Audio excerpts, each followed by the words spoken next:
Blog Talk Radio.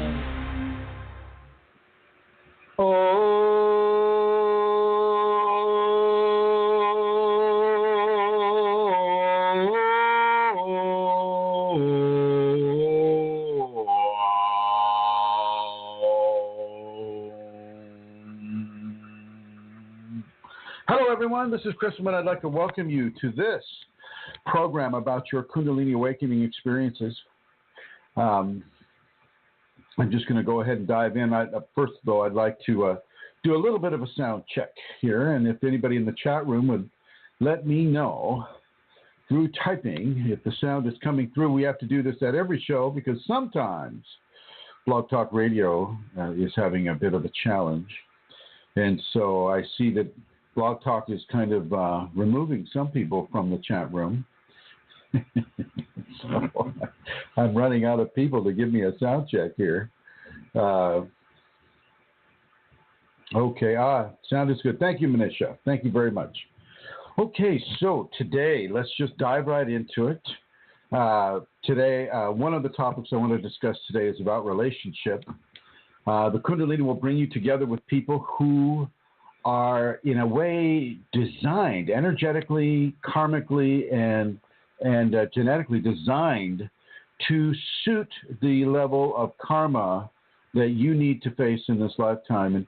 And it's not all bad karma. You know, everybody has kind of this idea that karma, it's bad karma, or, oh, gosh, as the ancient Chinese curse says, that may you meet all your karma in one lifetime. Well, that's not necessarily all bad at all. There's plenty of levels of good karma because we have done good things in our lives, and we have done good things in other times that we've been alive on this world as well, and on other worlds as well. And so it's not all about bad karma. So don't let that slow you down. Within relationships, the Kundalini will draw you towards and draw the other person towards you in a way that allows you to connect, and not only to connect for the sake of love and the sake of attraction, but also for the sake of spiritual evolution. And people need to understand that, especially if both of you are aware of the word Kundalini, outside of, say, Yogi Bhajan's Kundalini Yoga, but if you're aware of the word outside of that one reference point to it, then there is a certain part of you that is quite aware of what is going on within. And it's very important for you to understand that it's not an accident that the two of you are working together. It's not an accident at all. And so don't treat it like an accident. And it looks like I have a question right off the bat here. So I'm going to go ahead and move it on over to this caller here. Hello, 818 area code. You're on the show. Welcome. Hi. Wow. I can relate what you're saying in so many ways. I kind of feel I did something today. Can I tell you? Is that all right? Sure. Make sure it's G-rated. Okay. Yeah. Well, it's G-rated, but it's something I wish I didn't do. Maybe it's because it's a full moon. Are you familiar with the full moon and what's happening right now? Maybe this is why I did it. Okay. Let's hear what you did. Okay. I wrote about gaslighting on my computer, and it brought back memories about gaslighting and brainwashing. And I realized that I know what I'm about. And I thought, oh, I discovered all these new things. And then when I looked on something, I said, oh my God, I already learned this before, but why does it seem so new today? And then when I was looking at gaslighting and brainwashing and all of these things, I said, oh, it's this again. So it's like, you get what I'm saying? I kind of feel naked almost. Well, I mean, what do you consider gaslighting to be? What I experienced, my ex-husband perceiving the world differently than you.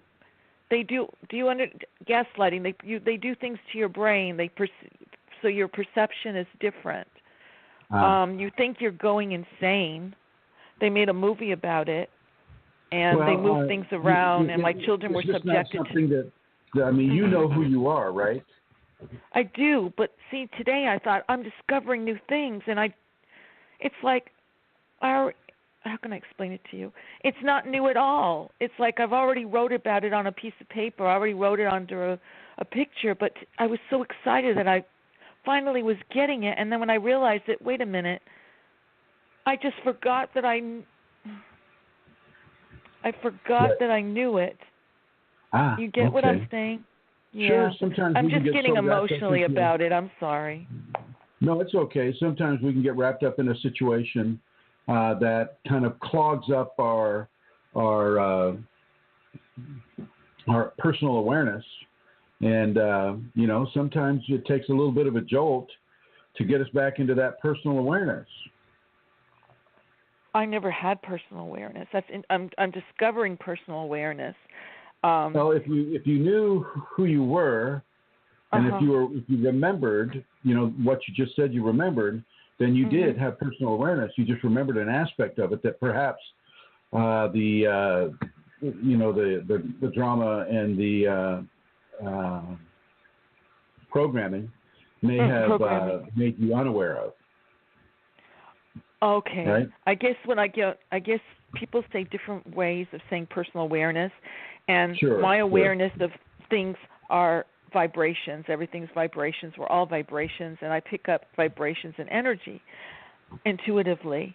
And yet there's other people who have different types of awareness, like people's intentions and body language and all of that, and that, to me, is difficult. Are you aware of the Kundalini?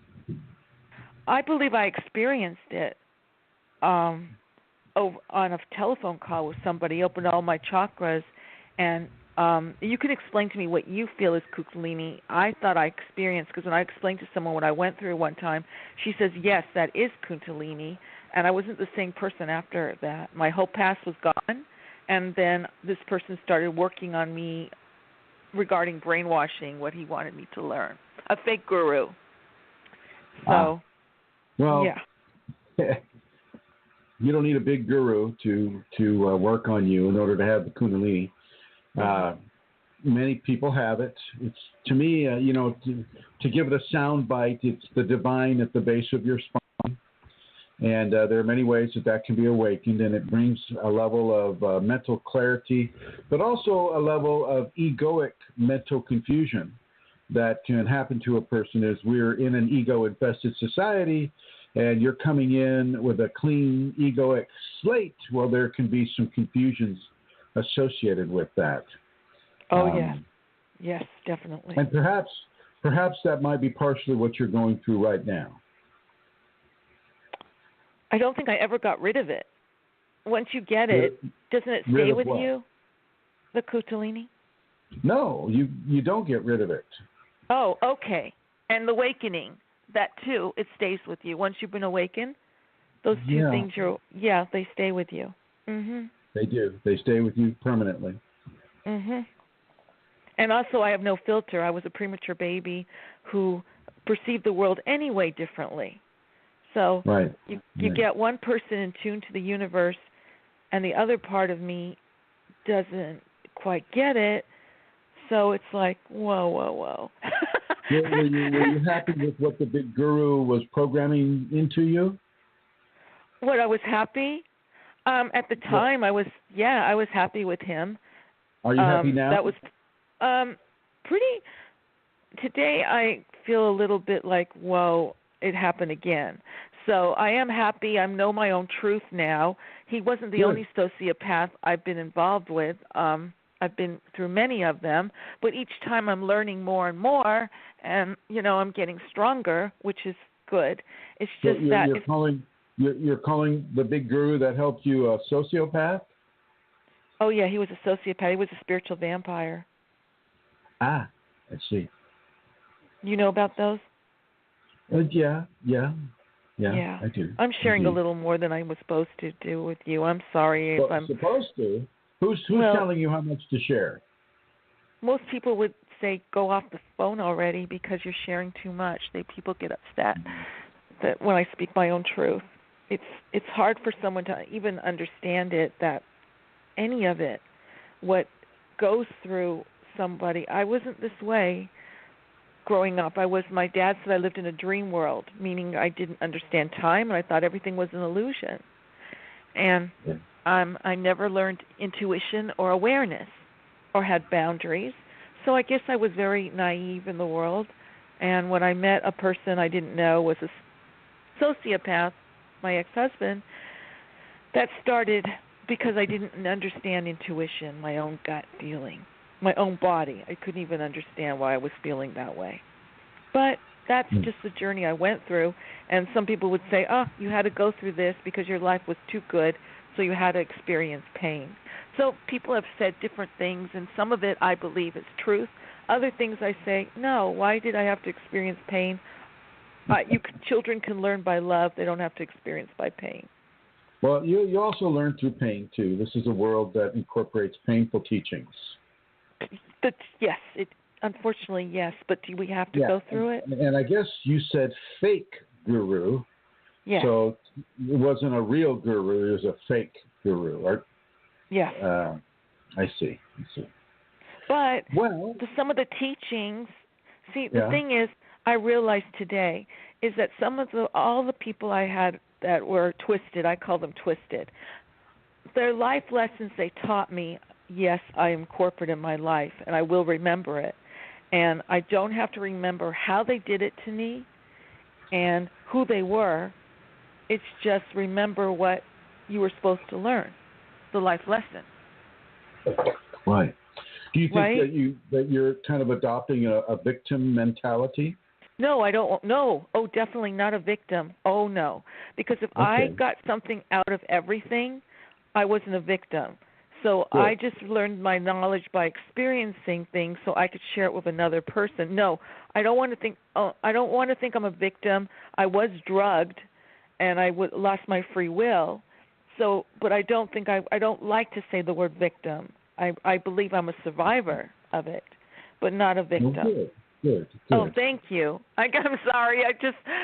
I've been through when you go through abuse and things like that. When people say you're a victim, I say no. I don't want to even hear that word from some. Sure. Yeah. Sure. So. Well, is there any kind of a specific question I can help you with? Well, it seems like what you're saying is that this is pretty much what you go through if you go through Kundalini or you go through awakening, that you look at the world in a different way. Depends on if you have a fake guru in your life or not. I mean, if it can be difficult for people. Kundalini awakening is definitely not the easiest experience to have if you don't have a kind of guidance that isn't vampiring off of you or programming certain lessons within you that would aid the harvesting of your energy or the harvesting of your attention. Mm-hmm. It sounds to me like you've gone through a bit of that. With regards to a classical Kundalini awakening, the Kundalini itself offers fairly strong forms of guidance, but they're not always within formats that people can understand. And so that's when she will insert a teacher's name that she wants you to go to. And so all of a sudden you'll wake up, say from a sleep or from a meditation or just from going around, through your life, you'll come to the knowledge of somebody's name that you don't know, and you might look up that name on the web or in whatever format she wants you to find that name. And then you're to go to that teacher, to that guru, if they call themselves a guru. Wow. And that is a clear indication from Kundalini that she wants you to learn certain things from that person. Wow. Oh, then I may share something with you. That is amazing what you said. Okay, I was in Trader Joe's, and I was by some palm oil, and a odd man came up to me. Now, this is not the first time it's happened in my life, but this time he said, channel, and he pointed to the ceiling, and my family's from England, so I thought water. And I said, water? And he says, no. And then he said about the person, that spiritual person, was coming back into my life, and I freeze for fear. So I froze, and he said he wasn't supposed to tell me anything more, but he was kind. He says, I'm going to tell you, write these 2 words down. And one of the words was echo, and the other one was Panchidasi. DASNI. When I looked up those 2 words, would you believe it, that I wrote something similar 2 days before what that philosopher was telling? So are you telling me that all of this had to do with the Kundalini? Because I experienced that before this person came into my life. This man just happened to come up to me in the market, and what the words mean is vibrations and energy. And if I could find it, what it's all about, I think you would like it. It's amazing. I would say that the Kundalini may have forwarded that whole scenario to you. We don't get a lot of accidental encounters, in grocery stores like Trader Joe's or the gas station or restaurants or hospitals, schools. I mean, when you're dealing with looks like, are you still there? Yeah, I am. I'm overwhelmed right now. So you're telling me that all these people that came forward after that, once it was opened up, the word echo, and I read about it, the next day more and more people were echoing. The whole universe was echoing to me. Wherever I was going, it was getting stronger and stronger. Even this phone call right now, I believe it's meant to happen. So, but I didn't know what caused it. And you're telling me that it's possibly the cause. Huh? You have to understand the Kundalini is a sentient consciousness of divinity within a person. That's what it's all about. And that's why I say it's the divine at the base of the spine. And so it can create circumstances that will come into a person's life that are there for them to learn from, that are there to propel themselves forward into their spiritual evolution. That's what it's all about. That happening to you. Wow. Oh, my gosh. That's what it was all about. But some of the teachers, but after that one, another one came up that was a sociopath too, but he taught me different things. So it doesn't, everyone's coming forward to me. It's up to me to make the decision of, do I want to go with this person to experience that or leave that person alone? So, well, if you find that their teachings are not resonating with you, then you want to, look at what the teachings are actually saying, and then look at what part of you they're not resonating with. So, for instance, if they're not resonating with an attachment that you have or a desire that you have or your ego, if it's not resonating with your ego, well, maybe that's something that your ego needs to learn in order to begin to teach the ego to detach from its expectations of how you should be treated or how you should be taught or what you should be given to learn. And then you can begin to maybe find some clarity within yourself about whether that guru or teacher is really, being a sociopath with you, or is actually teaching you a lesson that you could actually benefit from. They all taught me something I never knew, awareness in their form. It's just the way they did the teaching was abusive and inhuman, the way they felt they had to teach me. Inhuman? Give me an example of what inhuman would be. Well, inhuman is that I was going against my own self, gentle brainwashing, or losing your freedom, your will. I got to the point where the last person was not my vibrations were disappearing. I was dying inside, and his friend had to sexually awaken me by a kiss. So I mean, these are forms of extremeness that I've experienced. It. Well, I mean, you'll lose aspects of yourself that you're clearly attached to. The ego body itself, I mean, when you start losing the ego body and its control over you, it feels like you're dying because this is all you've known throughout your entire life.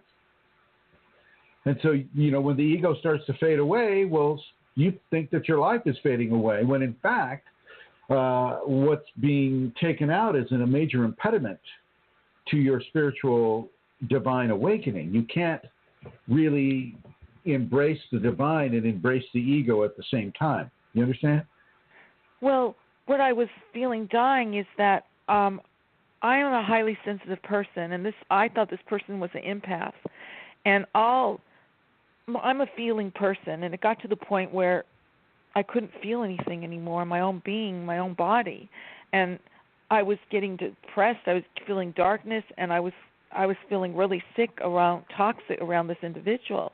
But at first I thought, well, I'm supposed to feel this way because this is what an empath feels like, and he was teaching, I'm learning about to be empathy for somebody, but it got too strong. And yeah, I'm not a real supporter of the whole empathy thing. I think that's more of an ego-related condition than anything helpful. Interesting. You said ego. He said he didn't have an ego. Yeah, well, yeah. How convenient for him. Wow. Amazing that you're telling me all this. This is like meant to happen. It's like I'm overwhelmed right now. I almost fell off the couch. So I mean, that's how strong the vibrations are right now. But I wanted to share that saying with you. Yeah, so you don't want to buy into anybody saying they don't have an ego. That's just a patent. Really? Misappropriation of the truth. Wow. Again. Okay, everything that person I'm going to throw out the door, except for some of the things he's about nutrition and things like that. Use your discernment about that. But I want you to kind of I want to suggest to you gently that maybe you can reassess some of the experiences that you've had and reassess them within a Kundalini context, meaning that you take your ego response out of the discernment of the teachings and look at it clearly from a less emotional, less empathic state of mind. And yes, everything is vibration, but it doesn't mean that you have to match every vibration that's out there. You can hold your own vibration expression and let that also be a part of the great collective of grace that is surrounding this world and upon this world. Don't sell yourself short. Don't feel that you've always got to go somewhere else to get a teaching. In many ways, you just need to go within yourself with a meditation and get the teaching straight from the Kundalini. Interesting. You're saying all that. I thought, okay, each person was teaching me their own truth, and I felt that this is the way you learn from going into their world. Well, you have to let yourself be discerning of their world. So you don't let yourself enter into abuse. You don't let. Well, I mean, it depends. I mean, when you're doing egoic teachings and taking the ego out of the equation, that can seem like it is abuse. It can feel very abusive, but in fact, it is actually an ego training. So you need to discern for yourself whether or not these people are taking power from you, or that your ego is being relieved of its control over your life. And if I were you, area code 818, so I don't know your name, if I were you, I would go within first. I would go to your Kundalini first. And I wouldn't do any channeling. I wouldn't do any mediumship. I wouldn't do any kind of spiritism. I would just go straight to the base of the spine and ask, I'd say these words, my Kundalini is what I'm experiencing with this person truth. And is it a truth that I need to continue to access?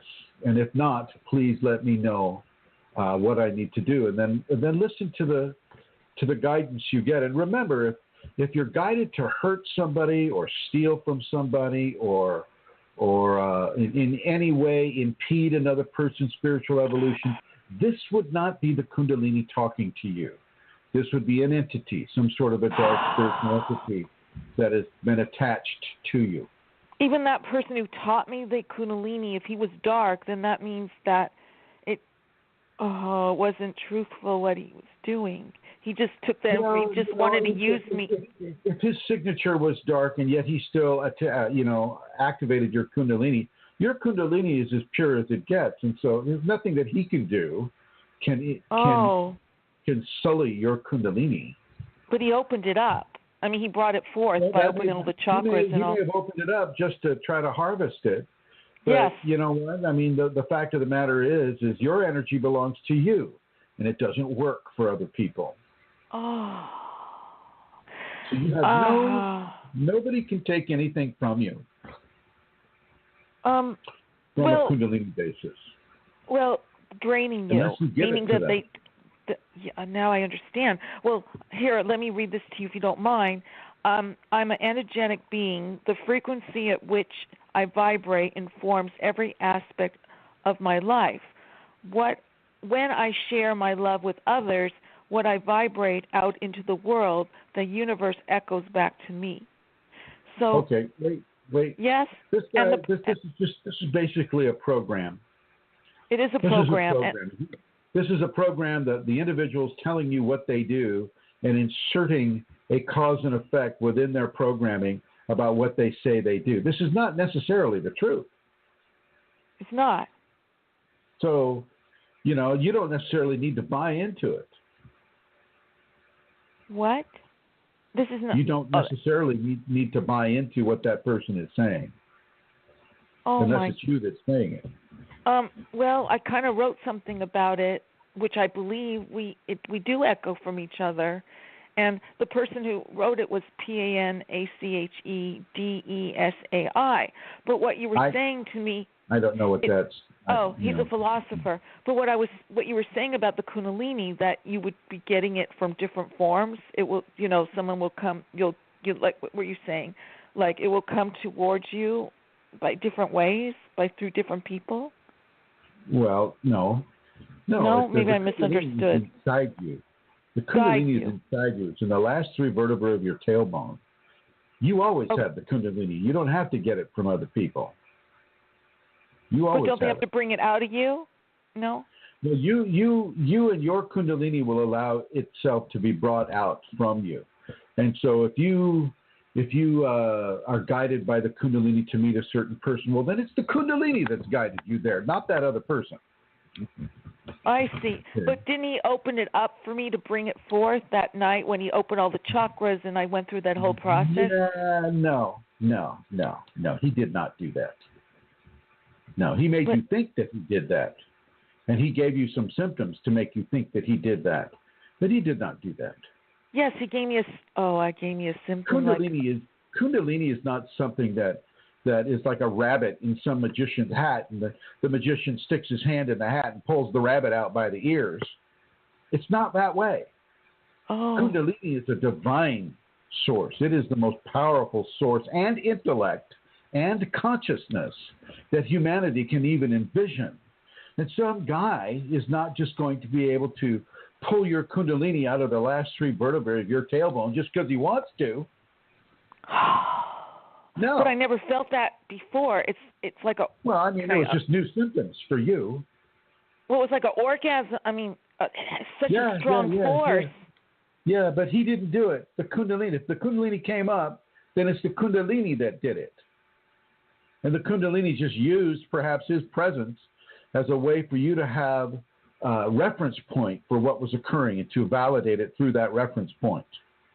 But, so he took credit for something he never did, of course. There you go. Now, there's a my sociopath. Gosh. So it was inside me all the time and harvested, meaning that he wanted all my gifts to use for his purposes. Well, he can't have them. He can't use your gifts because they're yours. That's why the manifestations didn't work for him. I mean, some too did when he got inside my dreams. That's what these beings come towards me. I can manifest, so they can't do it. So, you gave me a gift, right? It makes sense what you're saying, but I could never explain it to someone that what I've discovered today. It's like I can't explain it. Well, my dear, I'm going to go ahead and move on. The words won't come out. That's okay. But I want to move on with the program, and I want to thank you very much, 818, for calling in. Thank you. for letting me be on the phone so long. Maybe I helped someone else who wasn't able to be maybe verbal. Maybe so. And definitely so, I would say. Thank you, my dear. Okay, bye. Bye-bye. And so there we have it, ladies and gentlemen, from 818, and there she goes. And it's a little late in the show, but I want to go ahead and bring on the queen of Celtic Kundalini in the Emerald Isle. Here is my co-host, Santara. Hello, Santara. Hi, Chrism. Hi, everybody. Hi. Is my sound okay? It's the same as when we discussed it before the show. Maybe I just have cotton in my ears that I forgot I left in my ears or something like that. But to me, it sounds a bit woolly. No, it's just diminished. I've got my speakers on high here. I'm thinking about putting my headphones in. If Lasha would allow me to put my headphones in here, yes, I'm sorry. No. Well, while you're doing that, I'm going to go ahead and give the website people can come. You're getting even dimmer now. Can you make sure you're close to the microphone? Yikes! I just came closer. Go ahead, Amelia. Okay, so you can go to www.kundalini.blogspot.com. That's an R scratching. Sorry. Okay. That's my big German Shepherd giving herself a little scratch there. Okay.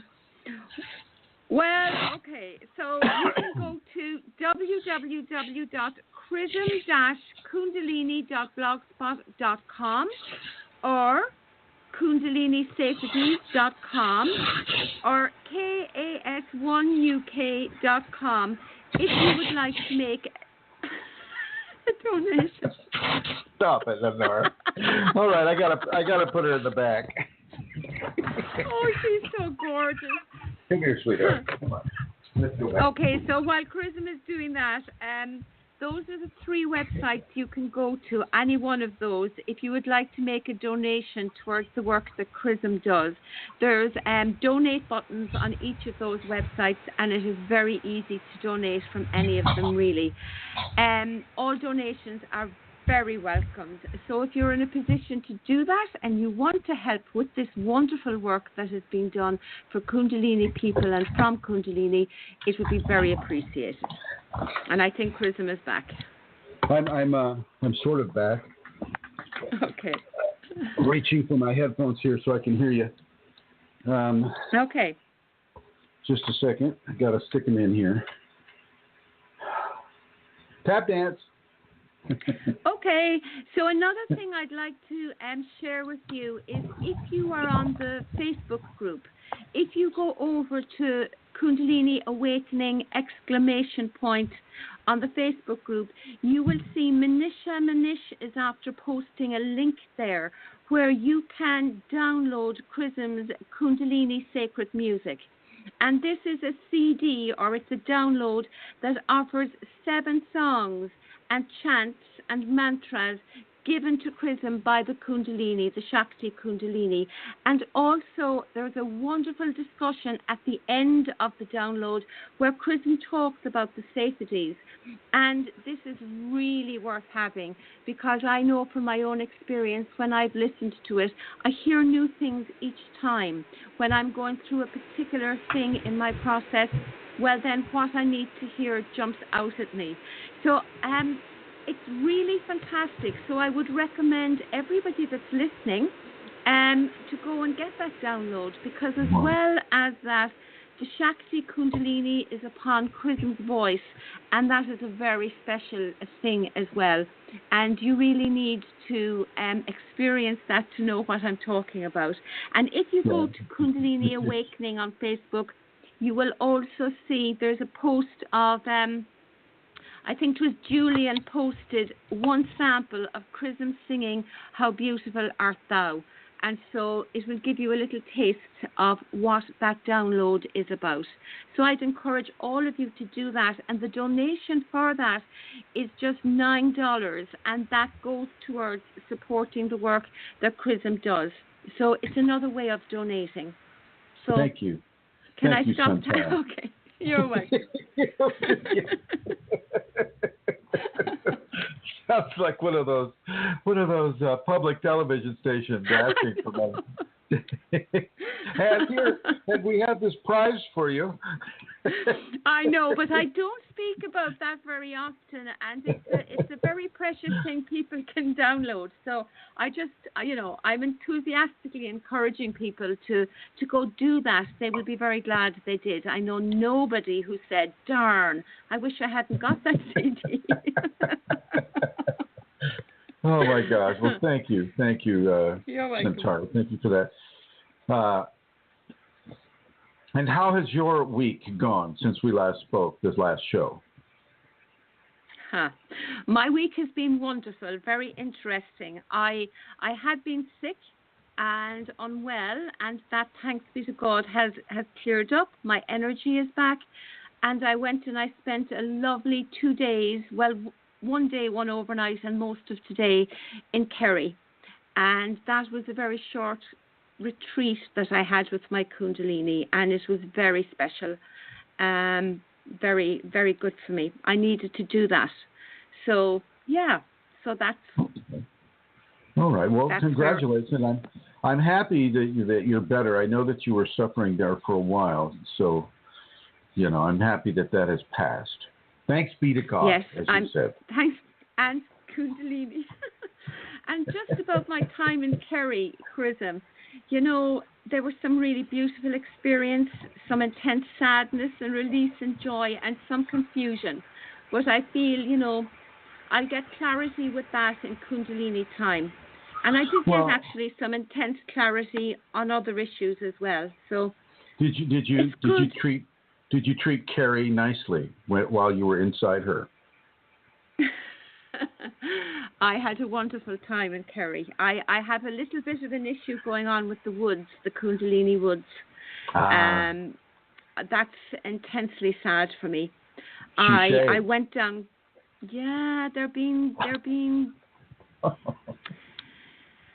Well, it's actually the trees that were planted there are a harvest. They were planted there with the intention of being harvested. So that was the intention. But for me, that place was very precious and special, and I just find it really difficult. So it was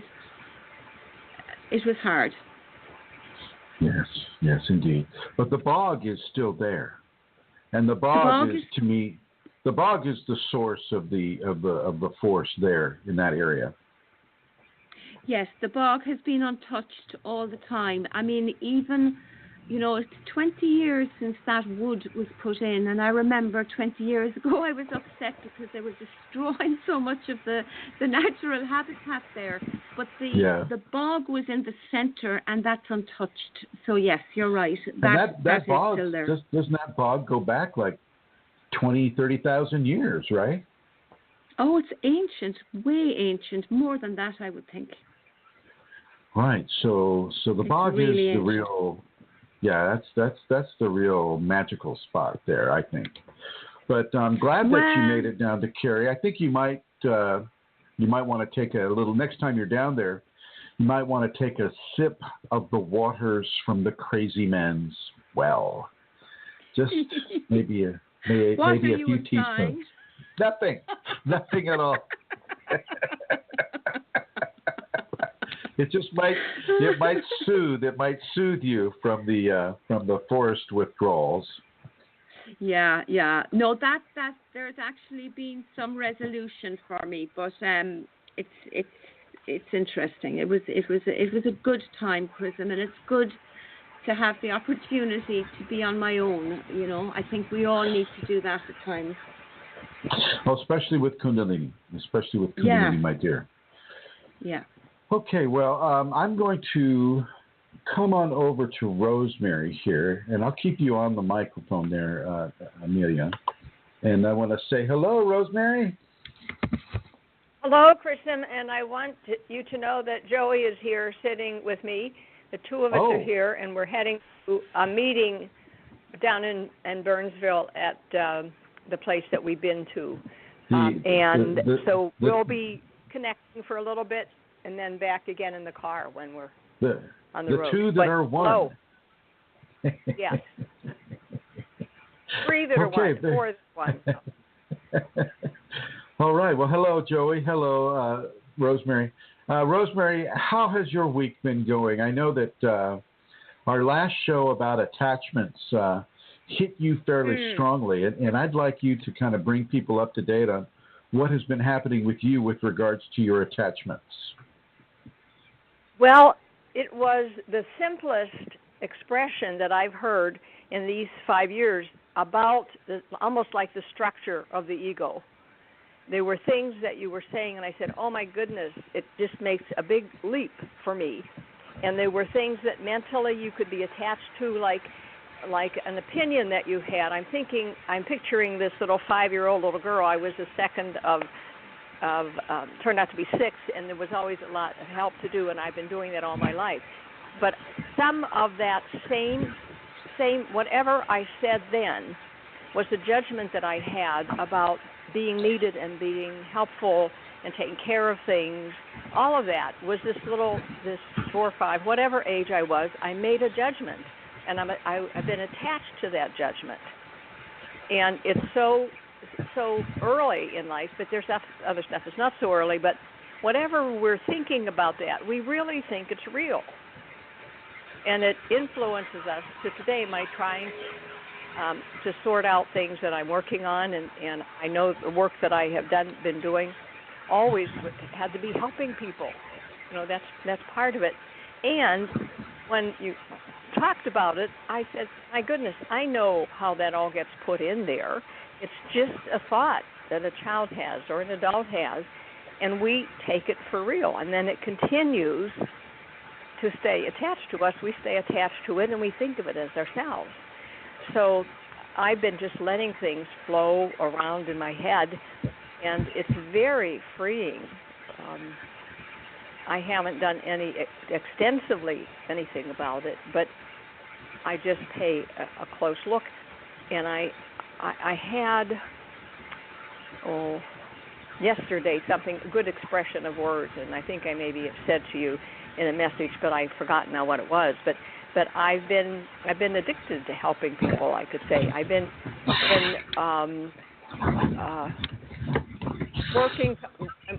working harder than I need to. And there's it's an attachment to that stuff, and maybe even that word addiction. I don't know if that fits here. That's a little too strong. I'm not sure, but that occurred to me. And I've experienced as well just saying, I don't need to do that anymore. I don't need to. And there was freedom. Nice, Rosemary. Well, I thank you.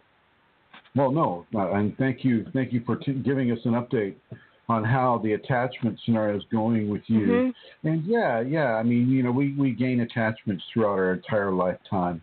For different reasons, different subjects, and different teachings. An attachment will be given to us, and we'll receive a specific teaching from that attachment. But when the teaching is done, the attachment does not need to stay there, and most of the time it does, until a person comes into, say, the Kundalini range, and the Kundalini begins to take care of some of those attachments. And so, thank you, Rosemary, for telling us your story, and thank you, Joey, for listening and going down to the meeting in Burnsville, for whatever meeting that is. And I'm going to go ahead and put you in the blue here, and I'm going to come back to you, Santara. And you say you collected about 6 questions for me, right? Yes, Chrism, about 6. I'm just going to pull them up now. Do you want me to start? Yeah, because I have a feeling there's going to be more. She's kind of giving me a feeling to do this right now. Okay. Compelling. Losh is on my left. Wash is on my left. My Peruvian mug is on my right, and I'm ready to rock. Let's do it. Okay, here we go. No private or messages to my inbox, so all of these are coming from the group's Chrism.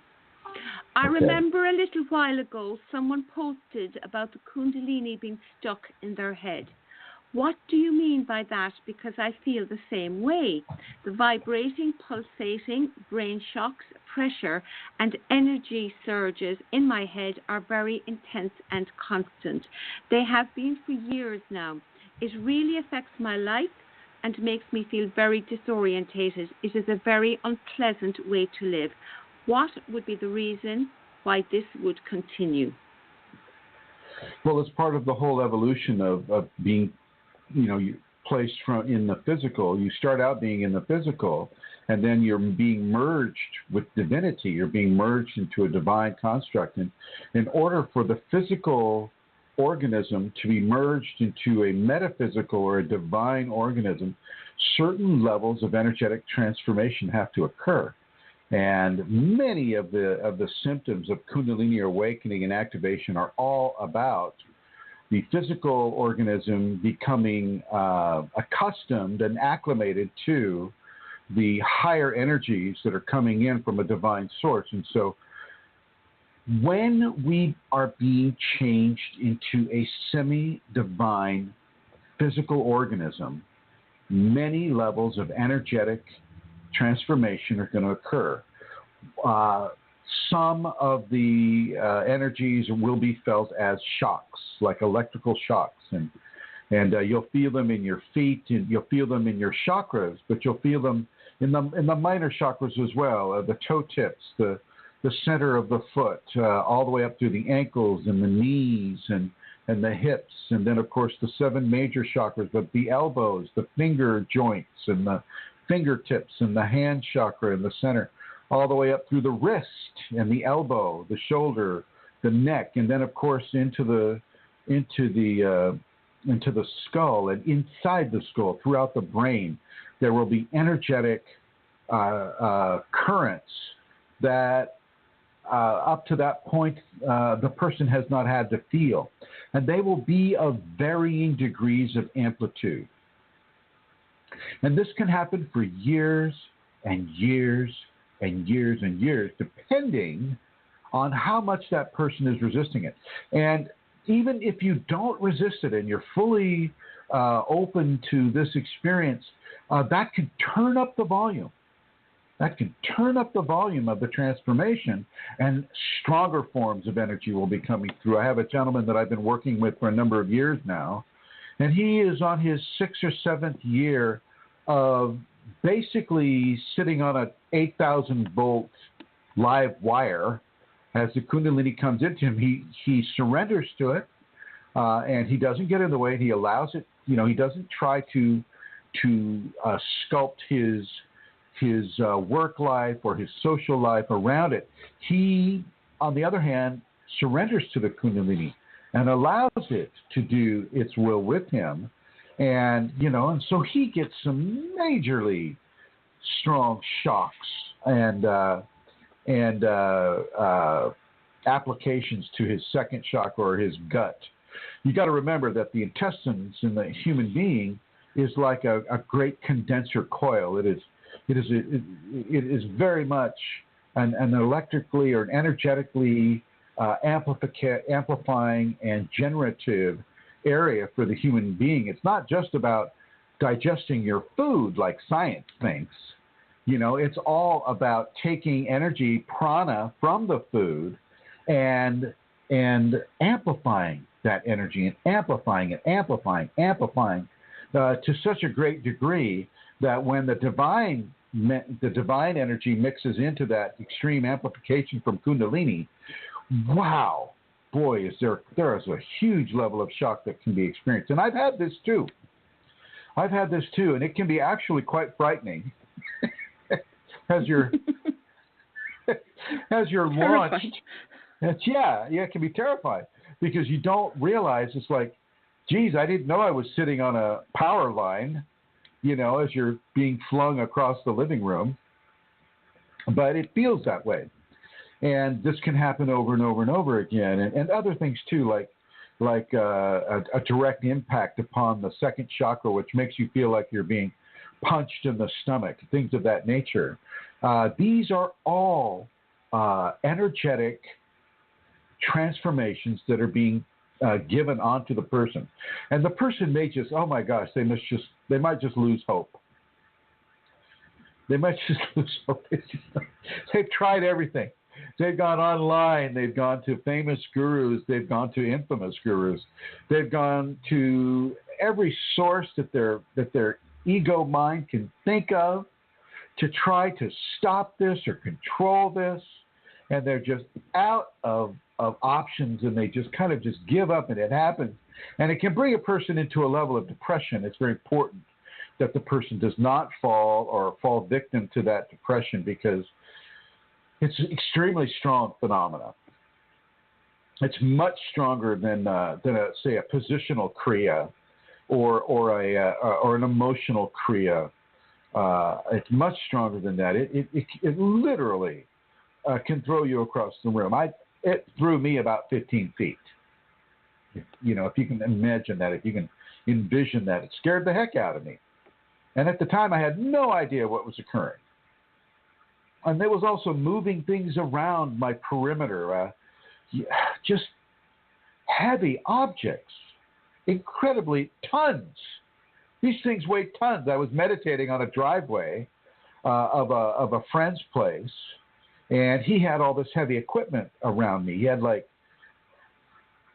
30 feet long, 12-inch steel pipes. There were about 18 of them stacked up, and they were all being lifted up and slammed down. It just scared me to pieces, and I bolted. I bolted from that place. I don't want to do that. It was amazing to me, and and there were so many other things that happened out on that piece of property from a Kundalini level. It's just amazing. When you begin to engage, and the Kundalini begins to engage you in these levels, it can be extremely frightening. But once again, I will counsel you to surrender to it, because you really don't have another option. Seriously, you don't have another option. And so I've been streaming. I've been closing my eyes and streaming with this. And I see that Manisha has just asked me a question. She says, Chrism, I suddenly feel a spot on top of my head, very tender to the touch, like as if I had hit my head, and it sort of feels tender, just a circle of about 6 centimeters wide. Just noticing. I'm not sure what a centimeter is. I know what an inch is, but I'm not quite sure what a centimeter is. I would just accept it, Manisha, as I look at you. You have a great radiance, and you're actually inside of a development like this. The more you dance, the more you invite it. Just be aware. Don't be afraid. Keep doing your grounding work. It's very important to do the grounding work, even though the grounding work can actually, attract more electrical or, divine electrical work, because, in order for an electrical flow to occur, there has to be a positive and a negative to allow that flow to occur. And it's the same thing as when you ground yourself spiritually into the earth. Well, that opens up more of an energetic flow to occur within your system. And of course, this energetic flow within your system is all about your transformation. And so, Manisha, you just keep yourself grounded, and don't be concerned about the tender spot. Every part of the body is going to be transformed, and she won't do it all at once typically, unless there's a karmic reason for her to do that for you. But typically, she'll take it little pieces at a time. And it sounds to me, as Lasha lets me know her displeasure. It sounds to me like she's doing well with you, Manisha, so no worries. And if there's anybody else on the chat room group that would like to ask a question about this aspect of it, please feel free. It's a very, very important aspect, because it can be so shocking, no pun intended. Well, Have you had this, Santara? No, not the shocks that you described, Chrism, about being thrown across the room. But before I knew anything about Kundalini, there was, I was going through an activation. I didn't know that's what was happening. And there was a lot of things happening in my head.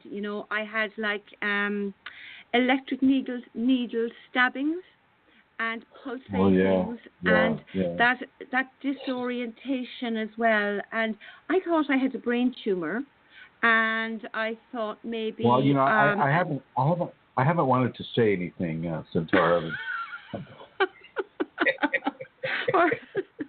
But it's frightening. I mean, that lady is talking about her head, and to actually, with all the stuff going on, if you don't know what's going on, it's even worse than when you do, because you don't know that you're to surrender, that it is a divine input, that you're being, prepared. I didn't know that at the time. So I think, I think once it continued as well, I must say, afterwards, but with the information, that made a difference, The information does make a difference, ladies and gentlemen, and thank you for bringing that up, Centaura. Once you know what is happening, it takes a big level of stress off of the ego consciousness. And part of that stress release is about the fear of the unknown that it takes away. And this level of shock can be kind of constant for some people. I know a person right now that's having it kind of in a constant level, going up the legs and into the knees and around that. All you can really do is just let it occur. You just let it occur, and you surrender as best you can. You realize what's going on, and you move forward with it. But it is part of the transformation. And getting back to the lady's question, there's nothing that you want to do to try to stop it. What you want to do is understand what is occurring. As soon as you're able to understand what is occurring, that takes a whole level of stress and anxiety out of the person's experience with it. So if you don't know what is occurring, well, then you want to try to stop it. The ego will try to kick in and try to figure out different ways to stop it. And I'm not going to encourage anybody to stop that kind of activity. I want them to understand it. And I want them to take any kind of measure, whether it's drugs or alcohol or MDs or psychotherapists or witch doctors or shamans or fake gurus, as per our last call, out of the equation. You let this occur. This is coming straight from the divine. It is a divine gift. It is part of the divine transformation. And it is something that you want to receive, even though it's not comfortable. You got to think of yourself as a baby being born halfway into divinity. Halfway. So one leg, one arm, one eye, one ear, one half of the rib cage. No, it's true though. It is. You're in the womb and out of the womb at the same time. Yeah. And then somehow when you know this, you can be grateful for the pain, because it has a purpose. You can accept it and be okay with it, having some kind of an understanding, even if you don't understand all of it. That it's there from the Kundalini. That makes it so much easier to surrender to what's being done. Exactly. And I'm being compelled to give the guest call-in number. And that number is United States area code 347-934-0026. 347-934-0026. So anybody who wants to call in, anybody who's listening on their computer or listening in the chat room or anywhere, basically, feel free to call in and let's have a conversation about your Kundalini awakening. And if you could go ahead and ask the next question. I will. And 6 centimeters is 2.5 inches. I Googled it. Thank you. Okay. Carolyn, so the next question is it all right to have crystals in the home, or wear on one's person. I had quite a lot of crystals in my house. I also wear one my sister gave me for my birthday last year, so that's of sentimental value. Is it okay? Yes, it's okay. People who use crystals for healing, that is not okay. You don't. So, for instance, if you're having the electrical symptoms that we just spoke about, and you go to some healers, it's like, oh my gosh, Master Crystallologist Chrism, how do I get rid of these shocks that are permeating my body, and I just can't focus or concentrate? Oh my God, what do I do? And the Master Crystallologist says, well, let me see. It might be an entity, so we need to use black tourmaline. And we'll get rid of that entity with the black tourmaline. And it's absolutely useless. It's absolutely useless. And you're taking the comedy out of it, if that was comedy.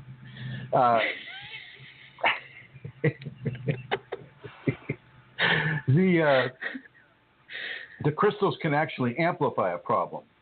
Crystals, by their own nature, amplify electricity. The computer or the cell phone or what you're listening to this program on has chips in it that have crystal. They used to call it a crystal set back in the 40s and 50s. And it was a radio transceiver. And crystals amplify energy. They don't bring it down. And yet, at the same time, our body is composed of crystals. Our cellular structure is composed of a mineral mix that forms a crystalline structure that basically allows our body to exist at all. We are walking, talking crystals. Now, one kind of crystal is very different. It's very special. And that kind of crystal is a quartz crystal, a clear quartz crystal. These are the one things that if you go out of body in an astral exploration, or if you're a shaman and you're working on a shamanic problem and you go outside of your body, the one thing that stays the same in your environment is that quartz crystal. It is transdimensional.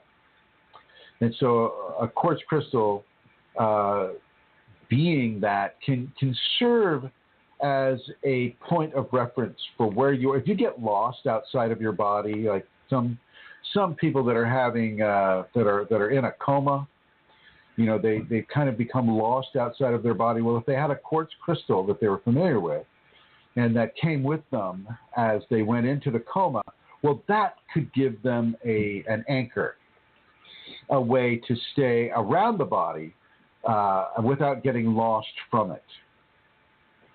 So there's that one thing. The shamans they become very attached to their quartz crystals.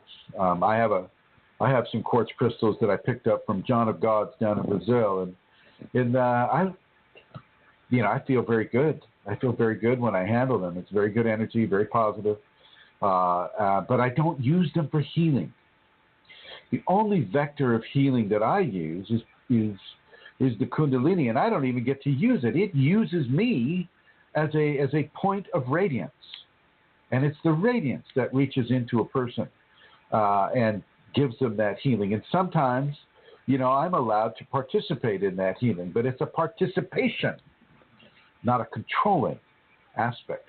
So no, I don't suggest that people use, crystals or gemology or anything to initiate healings upon another person. And let's talk a little bit more about that as Lasha comes up and wants to get closer to the conversation. Come over there. Yeah, thank you. A lot of the stones that you'll get, crystals and whatnot, have been smoothed out, have a very smooth coating on the outside. And that's an oxide. I believe it's a copper sulfate or some sort of a chemical that has been added to these stones in order to make them smooth. And that is what is impacting the skin surface of an individual. I don't care if you're wearing it. I don't care if you're applying it on a chakra and waving your hands and saying, oh, you.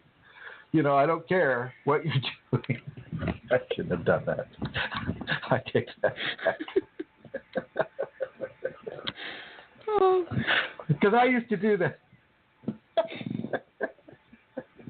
I have the two major, you know, crystal healing books back in the day, and it's the copper sulfate. I believe it's just the copper sulfate that's laying on the person. You know, that it creates a coating around the gem or around the agates or whatever rocks that you're using. Now, it's not to say that rocks do not carry power. They don't. It's not to say that crystals don't have their own energetic signature. They do, but within a Kundalini context, they're not to be applied to Kundalini people. Most people apply. They want to go for a healing because they don't understand what's happening to them. They don't understand how the Kundalini is working within them, and so they go hither and yon looking for a healing because they don't understand the symptoms, and they feel that there's something wrong. This is really the main reason why people don't, why I say don't go to the crystals for healing, because there's really nothing wrong with you. The thing that's going to cure you the most is information. Is surrender to your Kundalini. So information and surrender to the Kundalini, these are the things that are going to cure you of the false illness that your ego, through its lack of information, has given you. Okay. You don't need somebody laying crystals on your chakras. And it's not good for the chakras anyway. You know, it's in many ways, it's forcing too much energy through them, which means that you're going to have even stronger negative symptoms than you currently are having. Now, the placebo aspect, if you're not having Kundalini and you're just, you know, some person has the flu, comes in, oh, crystallologist, give me a healing, you know, and they'll lay the rocks on you and you're in a certain pattern. And they'll say, oh, yes, you know, the clear quartz is going to clear your lungs and it's going to clear your eyes and it's going to clear the specific body parts. And you go in there and, you know, gosh, you know, wow, that was really good. That works. You know, fine, I'm good with that. But if they have Kundalini, not so much. And, okay, and over with that question, my dear. Thank you, Chrism. So the next question is, does anybody, meaning you now, know how long spontaneous yoga poses when they stop and dance stop? It's been 10 hours. I had to call in sick. I know Kundalini wants to get rid of my sciatica because the focus is there and my frozen arm from surgery long ago. How long can this last? Please help. Does it go further than 24 hours? Oh, yeah. It can go for days and days until you fall in exhaustion. But let's get a little background on this person. This person has just activated, very new to it, and during the activation, instead of they contacted me and I worked with them a couple of times on Skype, gave them the safeties and, you know, talked about it with this individual. And then this individual went out and started surfing the web. And as she surfed the web, she came across different mantras and different teachings and different techniques, and she kind of threw them all in a bowl, minced them and diced them and added a little water and then drank them all down at once. Big mistake. Okay. And so now she's got a lot of different entities that have attached to her. Now she has a lot of different phenomena. She's dancing, and the dancing is just like the red shoe dancing. I think the red shoes, a couple of ruby red ballet slippers. Once you put them on, you can't stop dancing until you die. I think Manisha might know that story. So this person has been continuously dancing for a while. I think she may have dropped it from exhaustion after a while now. And then because she was not feeling comfortable with it, she had to call in sick. She's a single mother. she's got to make the ends meet, the money. She's got to keep the money coming in. Well, then she decided to try to make it stop by taking a pharmaceutical pill, by taking a Xanax, of all things. So she takes a Xanax to try to make it stop, which is another big strike against, surrendering to the Kundalini. So this person is one of those people that, as nice as they are, very sweet, nice person, they've got this very strong ego will. And they're going to resort to the ego for pleasure and for, returning to pleasure if they feel like they're not in pleasure. And any other teaching is just not going to filter in for that person. They are going to have to learn the hard way, because they and their ego are going to keep experimenting with this and experimenting with that, going for the pleasure, always trying to stimulate that pleasure zone, and then dealing with the ramifications, because, in those areas, nothing really comes free to you. And so you're going to pay for it one way or the other. And now, once you experience the pleasure, well, you also experience the entity attachment. And as you experience the entity attachments, well, then the entities want to get a greater level of grip upon your body. So they start taking over your body in certain ways and stimulating your pleasure center as they do, and so on and so forth. It becomes a big possession game. And I want to really say to you who are listening not to go this route. Do not let your ego constantly search for pleasure, which is what it does. It goes away from hardship and pain and into pleasure and fun. Do not let your curiosity control your equation. If the Kundalini has given you the name of a teacher, and you feel that this is true, then you stick to what that teacher is teaching you. That's what the Kundalini wants you to do. You don't just contact the teacher like this person did. Oh, when I was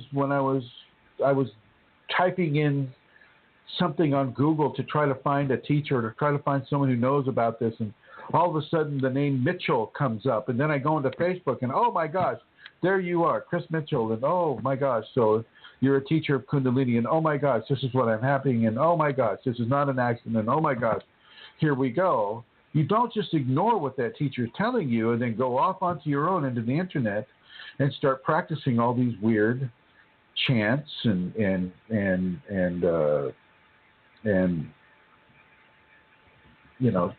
certain types of teachings that allow entities to basically take you over. You don't let that occur. You've got to put the brakes on it somewhere, somehow, some way. Okay. It's not all about happy, happy, joy, joy either. As we were discussing the energetics and the electrical symptoms that can occur, these are not pleasurable. These are not pleasant things all the time. And it can be so pervasive and so annoying and so painful at times. And you're wondering, oh gosh, where's the happy, happy, joy, joy of my Kundalini? Where's that? You see, this is the ego speaking. You don't always want to chase after the joy. You want to understand what is occurring. You want to understand what is happening. You want to pay attention to what the Kundalini is telling you. If the Kundalini is telling you to learn from a certain person, then learn from that person first.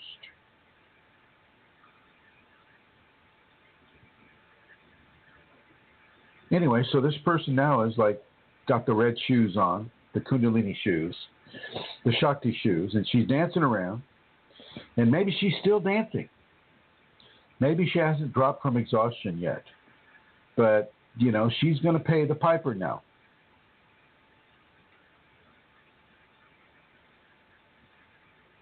Over.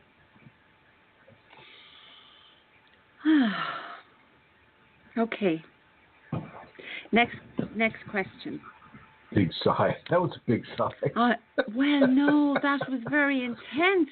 Because there's so much truth in that, My God. Yeah. Okay. So the next question is about happiness, actually. What is true happiness, Master?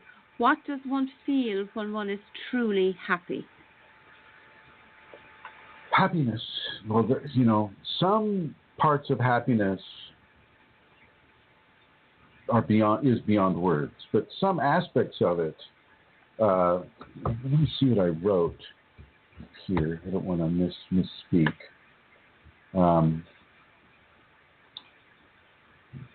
Come down there. Yeah, happiness isn't all about what you can formulate with your mind. I have it. Will I read it? Yes, please do, because I'm looking for it here. Yeah, you said happiness in its partial potential is optimism mixed with love, mixed with pleasure, mixed with joy. Yeah. There's a certain fulfillment that a person gets from happiness, and that fulfillment has all of those qualities mixed into it. It's what causes us to laugh, and in many ways, it's also a stress buster too. It releases stress, and it is part of that. What's the word? It's part of the equation that explores the very, very, very deep darkness and unhappiness and sadness and pain of an individual, all the way over to the ecstasy and bliss and joy and all of that of an individual. So, it's that spectrum of emotional experience that's incorporated into the physical expression as well that we can experience. And most of the time, take these headphones out. Most of the time, we want to galvanize ourselves more toward, out of the balanced position where you're at zero, and then, say you go towards happiness a little bit and you're like 10 degrees into the happy zone, or, 10 degrees into the sad zone. But the Kundalini will want you to stay in the zero zone and then allow itself to spike you into the bliss zone or the happy zone or into any of the various zones that exist within that spectrum of emotional human experience. Happiness is different for each person. It's different for each culture. It has its own expression in each culture, and it's something that people want to understand, that it's not the same thing for everybody. It's not the same thing for everyone, and it is a form of emotional expression that allows us to feel joy, to feel bliss, to feel comfortable, to feel pleasure.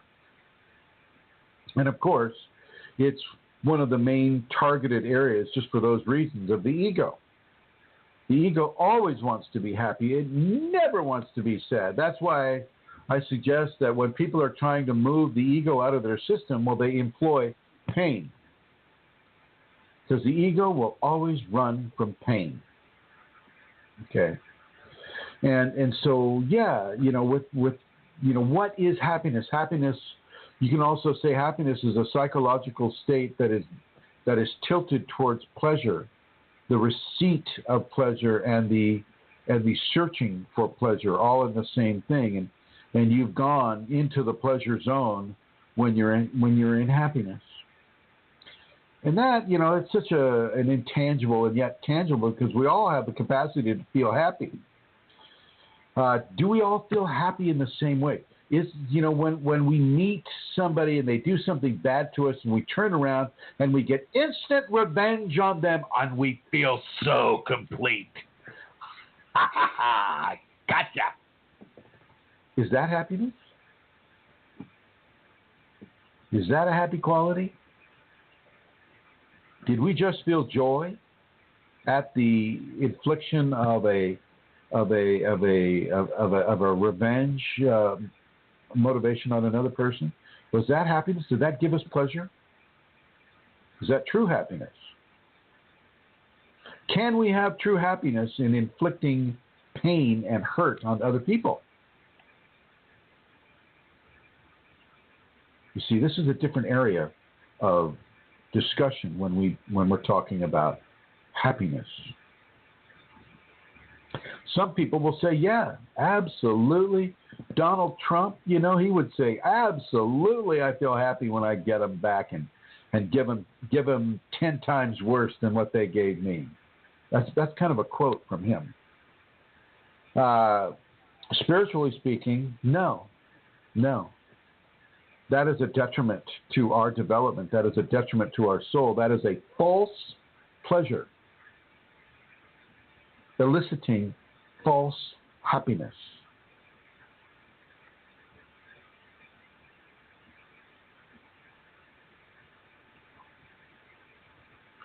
You get in very deep into what is happiness, what is sadness. That's the other side of the coin, really. What is sadness? It's a lack of pleasure, the lack of comfort, the lack of joy.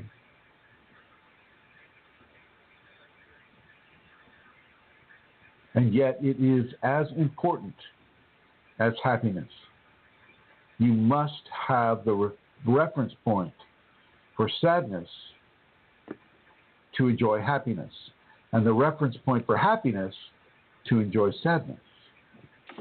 It's part of that, the dualistic aspect of our natures that disappears once we have the Kundalini.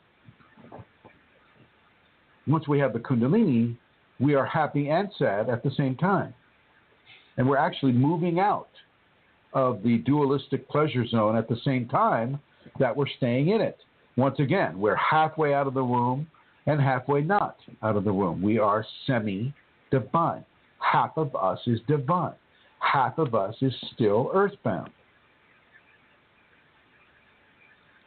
Within that understanding, we are given downloads of wisdom that encompass the dualistic natures of happiness and sadness. And yet we're still able to go to those distinct poles of expression, of emotional expression.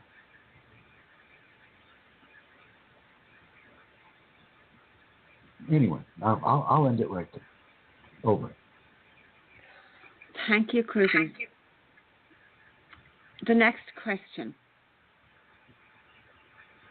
Any techniques for breaking up tightness, specifically in the chest plate region? Feels like almost a build-up of cartilage or something that's blocking the breath on the bottom of my sternum.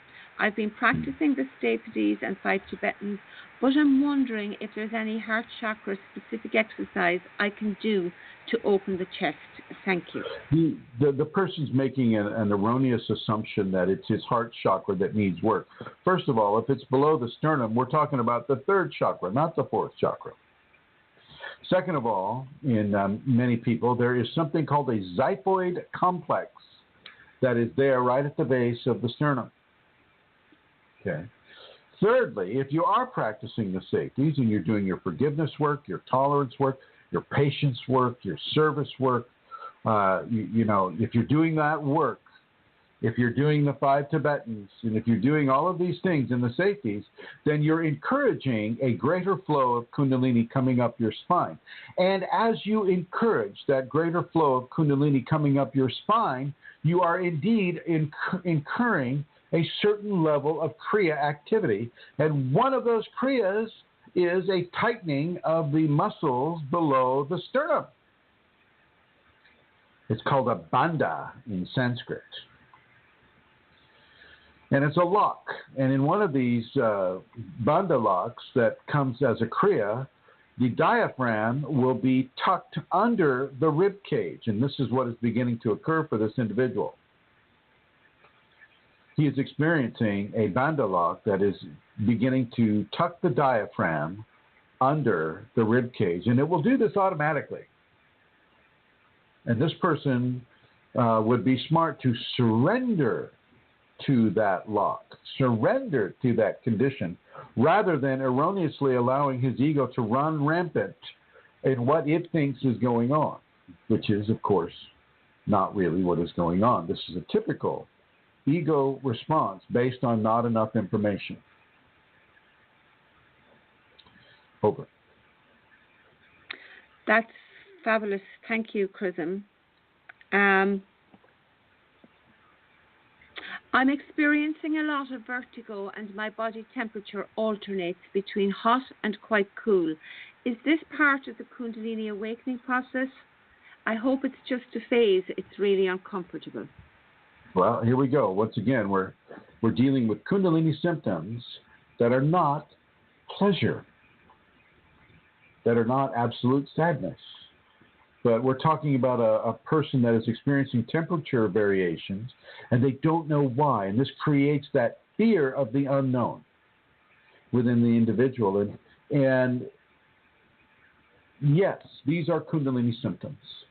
You will go to the spectrum of absolute freezing. It's like you have ice water in your veins, all the way up to the point of having yourself sweating inside, freezing temperatures outside. You're still sweating. It's just so hot that there's no way you could freeze,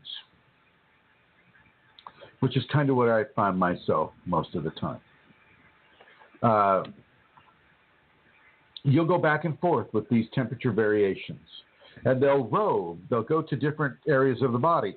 Say your left foot might be really cold, but your right foot might be really hot. Yeah. That's even weirder. Yeah, your brain is just kind of working overtime trying to make sense of it. One half of the body will be numb, the other half will be really tactile, and it's part of the transformation. These expressions of temperature variation are part of that energetic insertion of divinity that the Kundalini is bringing into the body. And if you want to go further into it, the cold or the freezing expression is that of the sacred feminine, and the heat and the hot expression is that of the sacred male. And as the two of them course through your system, even as they're married, you still get to have the expression upon your physical being of the temperature variations that come with both of them. Pretty soon, your system will equal itself out, and you'll come into an expression of divine temperature that is appropriate to where the Kundalini wants it to be within you. But until that occurs, you're going to be going back and forth into different levels of temperature variations that will not be comfortable. A lot of people have a problem with being cold, but because I've been hot for so long, I lust after coldness. Matter of fact, yesterday we had these incredibly amazing super storms coming off the coast of California and sweeping across the land. And of course, I took the two dogs and myself out to a part of the wilderness that probably was fairly dangerous in that type of scenario. Lots of trees, we could have had a tree fall on us. But I went out there, and it was so cold and icy and lovely. The wind was blowing 60 miles per hour, and the creek we were walking next to was a few feet from flooding over the banks, and it was just wonderful, wonderful, wonderful feeling, very cleansing feeling for me. But that's not for everybody. That's for somebody who runs just a little bit hot all the time. For somebody who runs just a little bit cold, well, these are the people that would be, going into the desert area, just kind of going, oh, yes, oh, that feels so good. And everybody else is like sweating bullets just because it's so hot. You will have these temperature variations, and it will land, it'll eventually settle down into an area of temperature expression that the Kundalini wants you to have. And from that point, as you continue your process, it may equal out into an equal division of heat versus cold, or it just may, like it has with me, land you in a slightly, one way or slightly just the other way. And don't worry about it. This is not an illness. You're not sick. Nothing is wrong. This is just part of the process that you are to surrender to. However, if you do find yourself running a bit hot, then you want to stay well hydrated. You want to keep your electrolytes happy.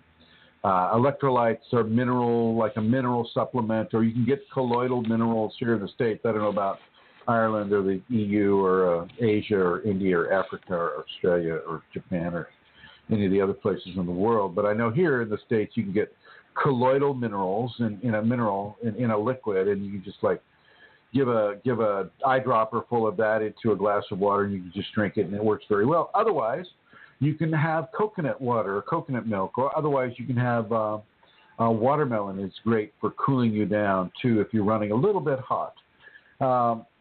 And the same goes with being cold, except you're not excreting as much of a fluidic output when you're cold as when you're hot.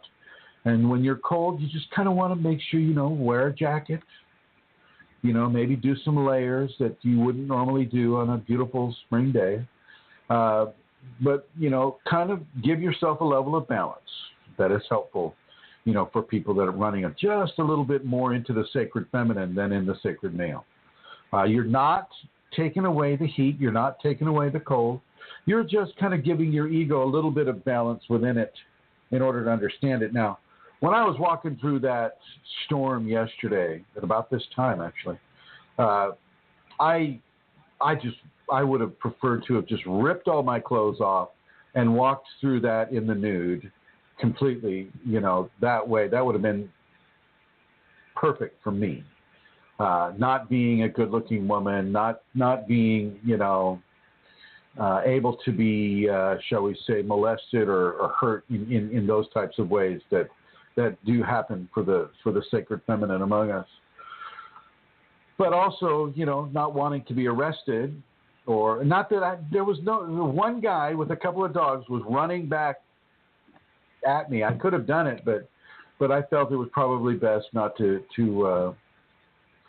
encourage any kind of a problem for myself or for my dogs at the time. But if you can find it in your ability to get out into nature as you experiencing these roving temperatures, get out into nature barefoot on bare soil, naked if you can, and make sure that you're not being seen by other people. This is very important to understand.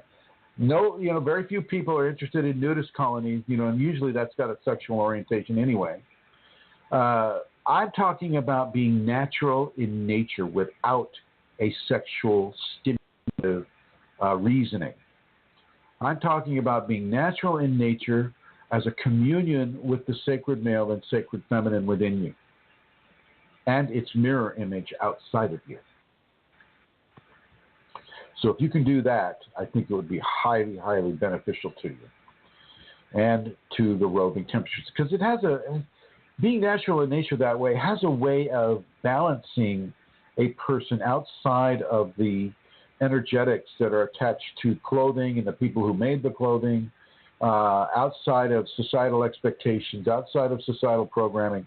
It has a way of really being a very positive, conducive experience for the Kundalini activated or awakening individual. Over.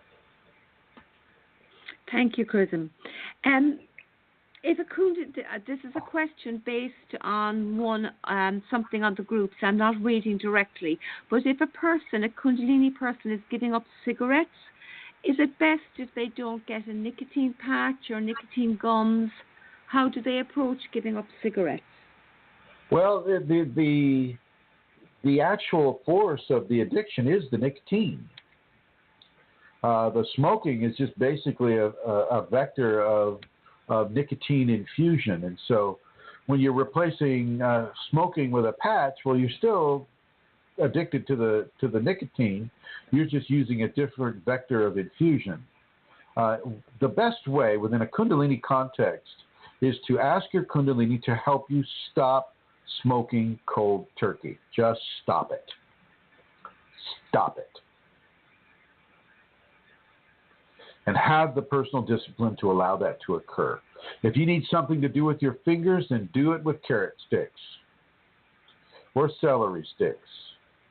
Carrot sticks are better because if you're a smoker, then you've incurred some level of lung damage, and lung damage is greatly relieved by having carrots and the constituents or the components of carrots come into your system. Matter of fact, if you're a heavy smoker, I would have you drink, 12 ounces every day of freshly pressed carrot juice. Just that, just the juice. Don't mix in, the cabbage or the greens or any of that stuff. You just have the carrot juice. And that's for the repair and replacement of the specific tissues within the lung and on the alveoli of the lung and even the cilia, if that hasn't all been burned off inside of the lung tissue. There's a good 7 years of repairing that needs to occur. So, 12 ounces of fresh pressed carrot juice every day in the morning, and that's all. That's all you need to do, unless you want to do more, which I typically like carrot juice, so it works well for me. But you may even feel your Kundalini calling you towards the carrot juice. The Kundalini will call you towards certain nutrients to help repair the body that's been damaged by things such as smoking. Now, because we have the legalization of marijuana here in the States, or at least, many of the states in the States, people are using that as an excuse to really, really go hyper smoky in their expressions. And once again, smoking cannabis is just as detrimental, if not more so, than smoking a natural made cigarette, and it's not quite as bad as smoking a cigarette company brand like Marlboro, Pall Mall, or something like that. You're not getting a lot of benzene or all the different additives that the cigarette companies put in to make the cigarette burn a certain way.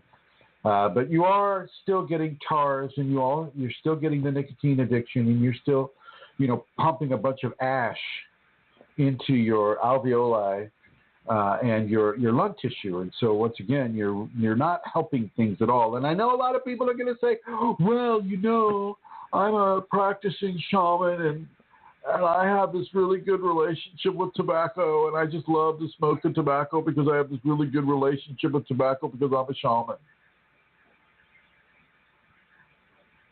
So I'm going to smoke.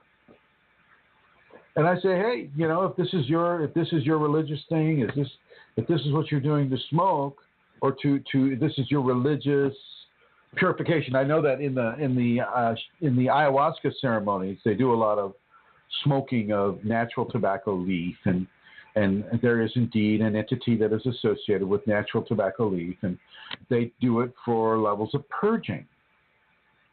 And I say that's great, as long as you don't take that tobacco home and smoke it when you're not purging, or when you're not preparing for an ayahuasca ceremony. Now, some of these people who lead ayahuasca ceremonies, they're never not on ayahuasca, because ayahuasca lasts for a while in the body. And if they're doing ayahuasca ceremonies every weekend, like they do, like Alonzo does down there in Peru, and a couple of the other shamans I know that do up here in the States, you're never not off ayahuasca. And so there's room for perpetual purification by virtue of the tobacco leaf as well.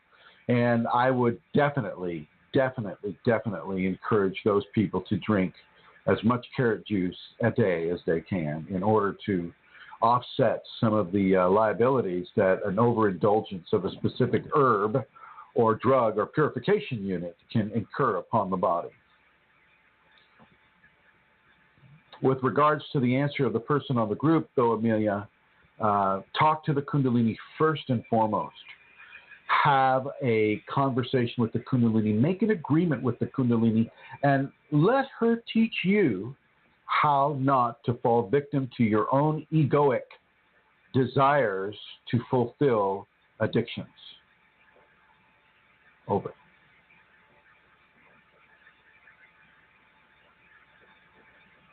Over. Hello. Did I lose you, Amelia? Amelia? No, I'm back.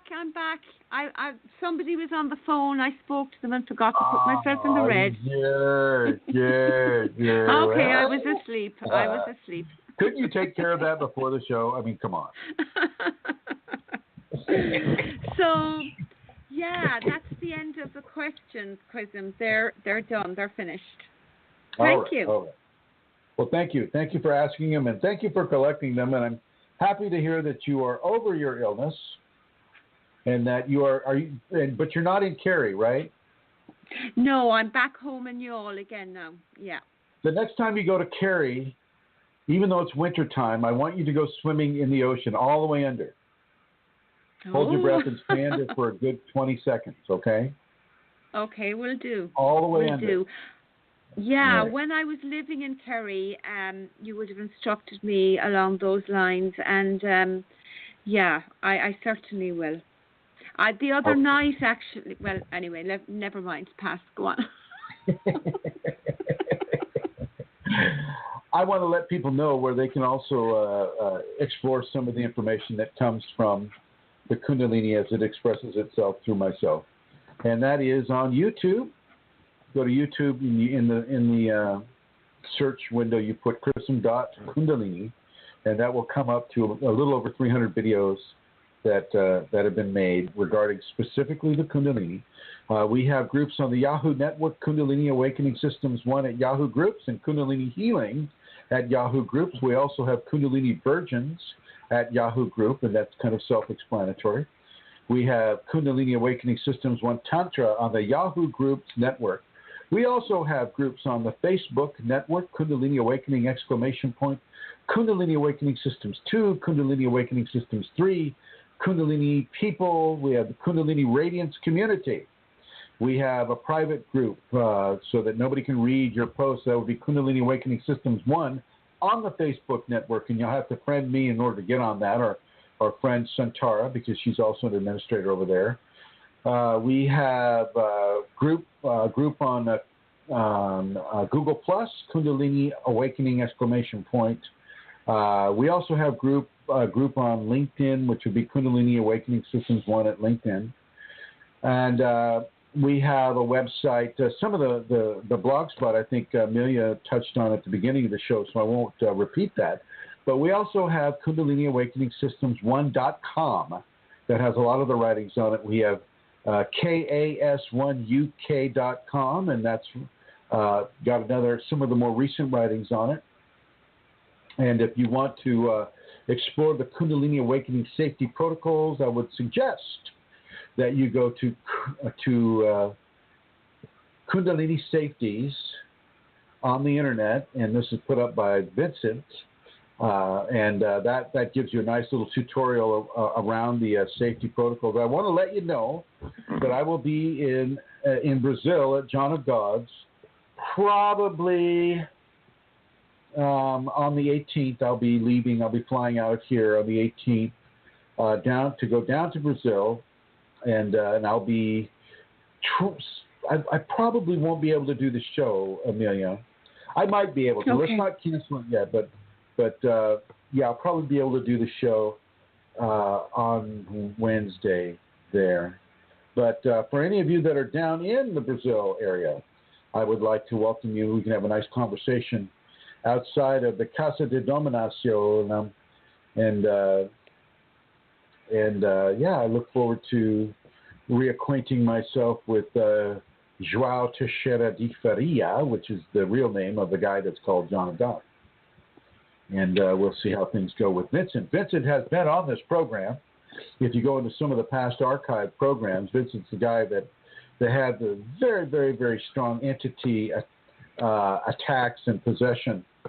And his Kundalini is basically telling him to go to John of God's, and he asked me to come with him, and so I'm going with him, and we'll see how that goes. I have seen John of God actually remove entities, so we'll see how that goes with Vincent.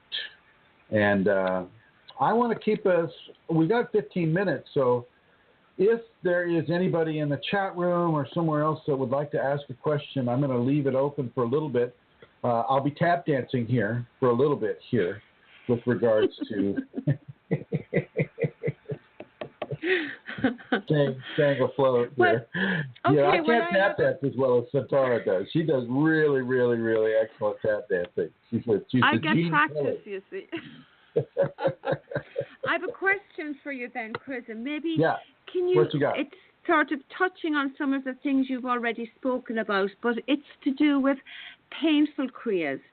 Kriyas where, a person is surrendering, but the Kundalini, they're very, very intense. They're very, very painful.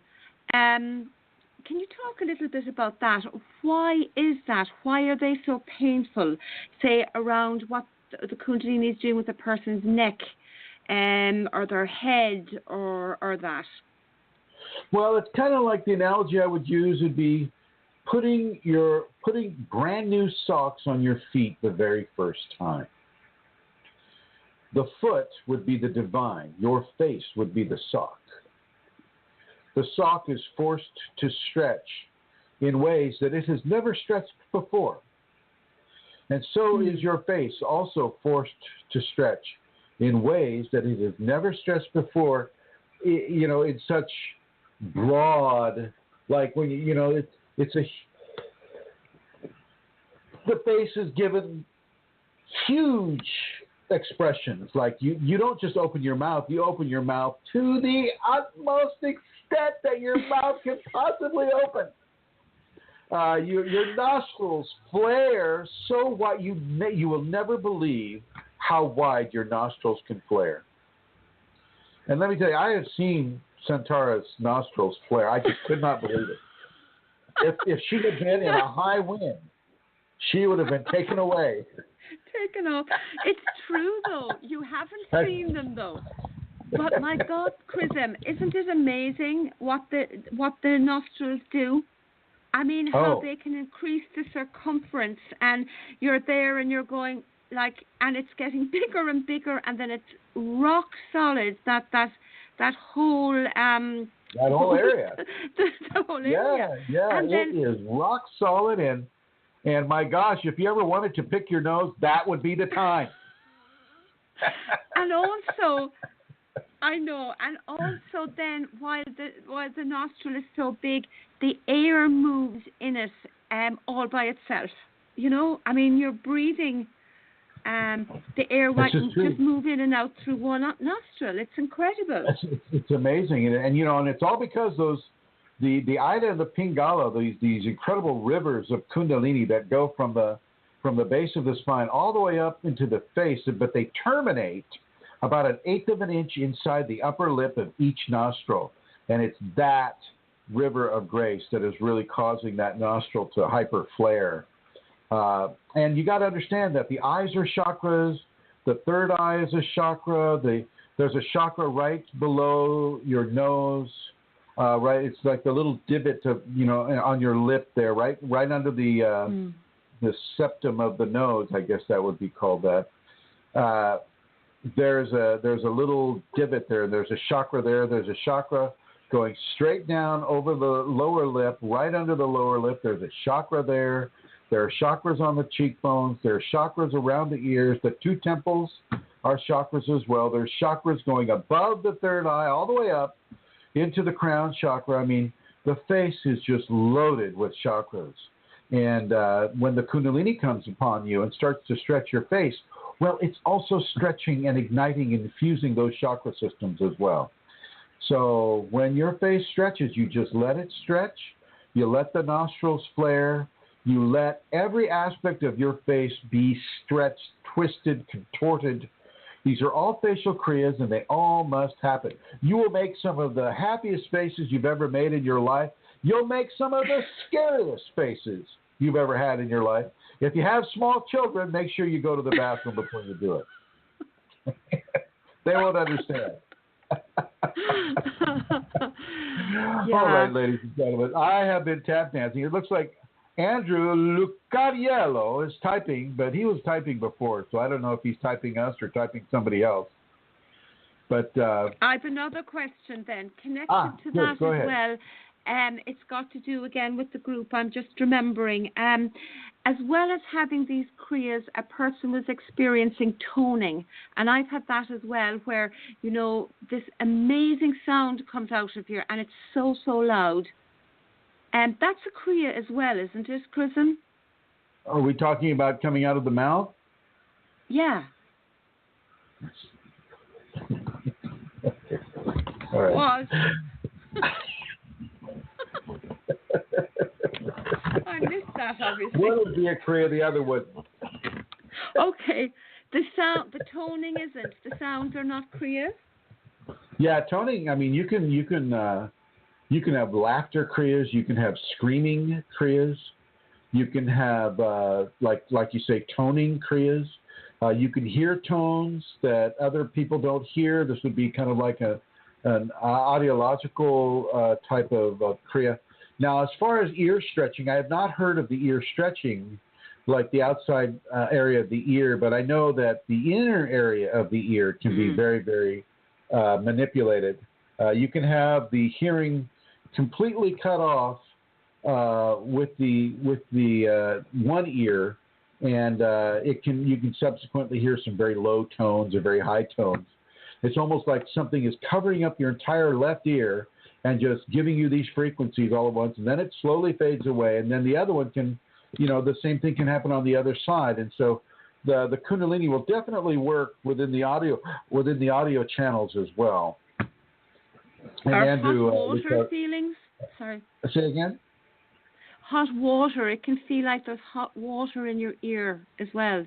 When. Oh, okay. And welding, you can get a feeling like somebody's doing some spot welding inside your ear too. I've had that. Yeah. John of God, Yeah. the entities known as John of God are really good for spot welding inside the ear. Andrew Lucariello writes, he says, I've experienced facial kriyas, and he says, during my first Kundalini event, I experienced all kinds of vocal kriyas, and what an interesting household that would have been. Somebody not to take to the movies. But anyway, ladies and gentlemen, I would like to thank you for participating in this program and listening to this program.